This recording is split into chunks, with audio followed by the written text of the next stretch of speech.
નમસ્કાર દર્શક મિત્રો, હર હર મહાદેવ, જય ભોળાનાથ ભવનાથ. સ્વાગત છે આપ દર્શકોનું મહાશિવરાત્રિના મેળાના ધર્મમય માહોલમાં. જોઈએ આજના મુખ્ય સમાચાર. મેળામાં ઇતિહાસમાં પહેલીવાર પદયાત્રા સાથે ધ્વજારોહણ વિધિ સંપન્ન કરવામાં આવી. ગિરનાર દરવાજાથી ભવનાથ સુધી ભક્તિ અને ઉત્સાહનો ભવ્ય માહોલ. સાધુ સંતોની હાજરીમાં સનદી અધિકારીને પદાધિકારીઓએ ધ્વજાનું શાસ્ત્રોક્ત વિધિથી પૂજન કરીને ભવનાથ શિખરે લહેરાવ્યું. દિગંબર સાધુ સહિત વિવિધ અખાડા અને સંપ્રદાયના સભાપતિઓથી ભવનાથ ઉભરાયું. સવારે ભોળાનાથ ભવનાથની પૂજામાં પણ સંતોએ શ્રદ્ધાભેર ભાગ લીધો.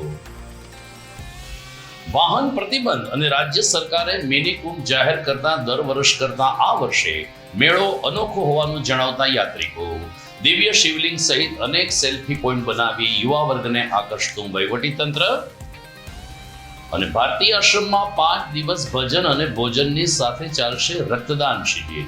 ગિરનારી ગ્રુપે જલાવી મેળા દરમિયાન અનોખી સેવાની જ્યોત. આ તમામ સમાચાર આપણે વિગતવાર જોઈએ તે પહેલા લઈએ એક બ્રેક.